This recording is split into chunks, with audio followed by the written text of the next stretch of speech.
First of all I would like to thank you Prasad sir, thank you అండి. ఎందుకంటే గతంలో కూడా 2 సార్లు ఈ సబ్జెక్ట్ వచ్చినప్పుడు నేను ఈ విషయంలో నేను మాట్లాడను అన్నాడు. నిజంగా ఆ విజ్ఞతకు మేము ధన్యవాదాలు చెప్తున్నాం 100% పెద్దవాళ్ళకి. ఎందుకు చెప్తున్నానంటే సార్, మేము కూడా ప్రతి ఒక్కరిలో ఏదో నేర్చుకోవాలని వస్తాం ఇక్కడ. బట్ మా ఇప్పుడు మేడం గారు కూడా ఆయన అడిగితే బాధ ఇదే మేడం. నేను కూడా ఒక అక్క ఒక చెల్లెల మధ్యలో పుట్టిన ఏకైక నేను కూడా ఒక సంతానాన్ని. మరి నిద్ర లేస్తే మన పక్కింట్లోనో ఇంకోటో చిన్న కసువు దోసుకునే కాదు అట్లొచ్చి భార్య గురించి ఇంకోటి గురించో మాట్లాడితే బీభిత్వమైన రచ్చలు జరుగుతాయి. ఎవరో ఒకరు పెద్ద మనిషి వచ్చి చెప్తారు. అలా రాష్ట్రాన్ని తన బిడ్డల్లాగా చూడాల్సిన ముఖ్యమంత్రి అంత హీనంగా మాట్లాడితే దాన్ని మళ్ళీ ఇది ఇలా మాట్లాడడం తప్పు అనలేక ఆయన స్థాయికి నేను మాట్లాడనండి ఈ విషయం అన్నాడు ప్రసాద్ సార్ గారు. మీ విజ్ఞతకు మళ్ళీ ఒకసారి ధన్యవాదాలు. ఎందుకంటే ఆయన ఆ స్థాయిలో జగన్మోహన్ రెడ్డి గారికి చెప్పే స్థితిలో నేను అని చెప్పి ఆయన తన విజ్ఞతను ప్రదర్శించాడు. రెండోది ఏంటంటే 151 నేను అయితే ఆపండి ఆ వర్సెస్ తీసేయండి. అది 151 మంది ఎమ్మెల్యేలు 151 మంది ఎమ్మెల్యేలు 21 మంది 151 మందిలో 172 మందిలో సరాసరి 10 నుంచి మీరు నాకు పెట్టద్దు. అది ఆపండి. ఆయన 151 21 అంటే 172 మందిలో మాకున్న సర్వే ప్రకారం మీ లిస్ట్ కూడా పంపిస్తాం. దాదాపు 15 నుంచి 18 మంది ఇద్దరు భార్యలు ఉన్నోళ్ళు ఉన్నారు. ఈ రోజు జగన్మోహన్ రెడ్డి గారు తరిమేస్తాడు వాళ్ళని వైసీపీ పార్టీలో. మాటకు ముందు హనుమంత్ రెడ్డి గారు ఒక మాట అంటున్నారు, అవినీతి పరుడు చంద్రబాబుతో ఎలా ఉన్నాం, లోకేష్ ఆపుతే ఏం మాట్లాడారు. వస్తా సత్యన వినండి సార్, ఒక్క నిమిషం మాకు కూడా టైం ఇవ్వండి. నేను 8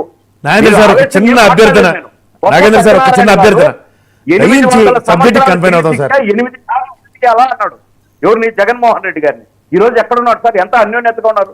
జైలుకు బెయిలుకు ఊగిసలాడుతున్నాడు జగన్మోహన్ రెడ్డి అన్నాడు కన్నబాబు. ఎక్కడున్నాడు సార్? జగన్ ఒక పిల్ల సైకో, వాళ్ళ నాయన చంపింది ఆయనేనేమో అన్నాడు ధర్మాన. ఎక్కడున్నాడు సార్? అవి కూడా మాట్లాడదాం. మీరేదో తెలుగుదేశం వాళ్ళతో మిమ్మల్ని తిట్టారు, ఇవన్నీ ఎందుకు? నేను ఒక్క మాట అడుగుతున్నా స్ట్రూట్ గా. మీరు ఒక జగన్మోహన్ రెడ్డి గారు మా ముఖ్యమంత్రి సార్, 151 మంది 21 మంది ఎంపీలు ఉన్నారు అంటే వీళ్ళు 172 మంది, దీంట్లో 18 మంది ఇద్దరు భార్యలు ఉన్నారు. వీళ్ళందరిని గురించి నేను తప్పుగా కాదు, అందరి గురించి రాష్ట్ర ప్రజలంతా మాట్లాడుకోవచ్చు అని చెప్తున్నారు. మీరు ఏం పని ఉంది సార్? వాళ్ళ ఇళ్లలో వాళ్ళు ఉంటే పోనీ.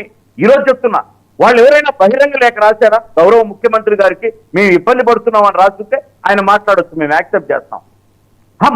ప్రతిదీ డిఫెండ్ చేయొచ్చు సార్, మేము ప్రతిదీ డిఫెండ్ చేయొచ్చు. కానీ కళ్ళ ముందు ఇంత తప్పు చేసి మాట్లాడుతూ ఉంటే దీన్ని కనీసం చూసి చూడనట్టనే ఉండాలి. కానీ ఏ తప్పు లేదని చెప్పుకోవడం నిజంగా ఇలా 100% నేను మీ విజ్ఞతకు వదిలేస్తున్నా.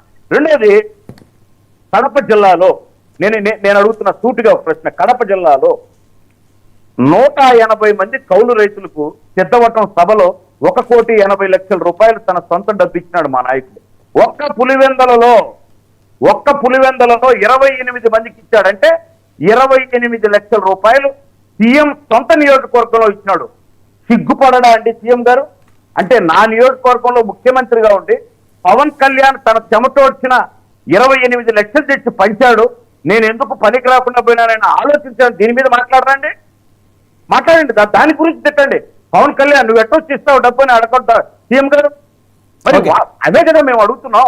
6 సార్లు పులివెందల్లో స్టీల్ ఫ్యాక్టరీ కోసం టెంకాయలు కొట్టారు. ఈ ముఖ్యమంత్రి నాగేంద్ర గారు ఆ పర్సనల్ విషయాలు పక్కన పెడితే రాజకీయ పరంగా ప్రపంచంలో ఎవరో పెట్టినటువంటి ఒక వింత పార్టీని పెట్టి నడిపిస్తున్నారు, ఎవరినో సీఎంలు చేయడానికి ఆయన ఈ పార్టీని మోస్తున్నాడు అని చెప్పి మాట్లాడే పరిస్థితి. సరే ఇప్పుడు 100% ఎవరినో మొన్నటి వరకు రేవంత్ రెడ్డి ప్రమాణ స్వీకారం చేసినంత వరకు ఎవరు సీఎం 100 పేపర్లు మీరు కూడా అయిపోయిందే అని చేయలేదండి. ఎవరినో సీఎం ఎందుకు చేస్తారండి? ఒక్కొక్కరు వాళ్ళ పార్టీ ఎదుగుదలకు 100 రకాల దారుల్లో పోతారు. కానీ అల్టిమేట్ గా అందరి దారి అదే, అక్కడ చేరుకోవాలనేదే. అది అర్థం చేసుకోవాలి మీరు. అది నీ చేయి పట్టుకొని వస్తానో, ప్రసాద్ చేయి పట్టుకొని వస్తానో, ఇంకో చేయి పట్టుకొని వస్తానో, గమ్యస్థానం చేరాలనేదే అందరి యొక్క ఆలోచన. మరి దానికి మీకెందుకండి? మీకు భయం లేదు కదా? మీ ప్రజలు మీ వెనకుండారు అంటున్నారు కదా. మరి ఇంత వ్యక్తిగతంగా దిగజారి మాట్లాడటం దేనికి? ఎంత అసహ్యంగా దాన్ని మళ్ళా సమర్థించుకోవడం. మళ్ళీ మాట్లాడాలనుకో అంటే ఇప్పుడు మాకు మాకు హింట్ ఇస్తున్నారా? మా ఎమ్మెల్యేలు మా ఎంపీలు భార్యలు అందరినీ మీరు మాట్లాడొచ్చు అని హింట్ ఇస్తున్నారా? చెప్పండి. ఎంత అసహ్యం. ఇప్పుడు మేడం మాట్లాడుతుంటే మాకు కూడా చిక్కుగానే ఉంది. కానీ బట్ ఏం చేయాలండి? ఏం చేయాలి? ఎవరో హనుమంత్ రెడ్డి మాట్లాడితే నేను హనుమంత్ రెడ్డి కొంతసేపు అరుచుకుంటాం, రేపు మళ్ళా రైతుల గురించో రేపు మళ్ళా ప్రాజెక్టు గురించో మాట్లాడుకుంటాం. సాక్షాత్తు నన్ను కూడా మిమ్మల్ని కూడా పరిపాలించే ముఖ్యమంత్రి తిడితే ఎక్కడికి పోతారు మేము? మీకు ఒక సామెత ఉందో లేదో, రాముడు బాణం వేస్తేదో తప్పక తగిలిందంట అక్కడెక్కడో. ఆవిడ అక్కడ పోయి నీకు ప్రాణం ఇస్తున్నావు అంటే నన్ను ఎవరన్నా కీడు చేస్తే రామా కాపాడంటాను, నువ్వే నీ బాణమే తగిలితే ఇంతకంటే నాకేముంది స్వర్గానికి వెళ్ళి అదేదో స్టోరీ లేను. అట్లా ముఖ్యమంత్రి పబ్లిక్ గా విద్యార్థుల ముందు విద్యా దీవెన అని చెప్పి పూతులతో దీవిస్తే ఇంకేం మాట్లాడదాం సార్? మళ్ళీ దాన్ని మనం ఒక కట్టం చేసి దానికి ఒక రూపుదిద్దుకొని అంత చక్కగా అంత ఇదిగా మాట్లాడారు. మేము కూడా మాట్లాడమే, మాకు కూడా హృదయం ఉంది. మా నాయకుడు అంటే మాకు బాధ వేస్తుంది. మాట్లాడితే మాట్లాడతాం సార్. దానికి అది మారాల్సింది ఎవరు? ముఖ్యమంత్రి. ప్రజలు తేలుస్తారు. ఈ విధంగా వేరే వాళ్ళ భార్యల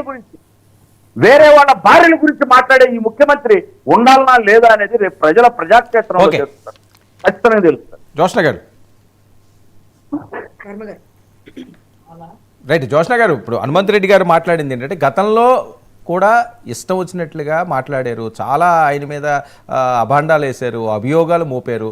ఈరోజు గంటన్నరలో ఆయన మాట్లాడిన అంశాలు ఒక 5 నిమిషాలు 4 నిమిషాలు ఈ అంశం గురించి మాట్లాడారు. మేము ఎవరిని కూడా స్త్రీలను కించపరుస్తా మాట్లాడలేదు, ఇలాంటి వ్యక్తులను నమ్మొద్దు అని చెప్పి ఆయన ఉపదేశం ఇచ్చారు అని చెప్పింది ఆయన వాయిస్. ఒకటి వర్మ గారు, ఇప్పుడు దానికి సమాధానం మా సోదరులు జనసేన సోదరులు చాలా క్లియర్ గా చాలా కూలంకుషంగా చెప్పారు.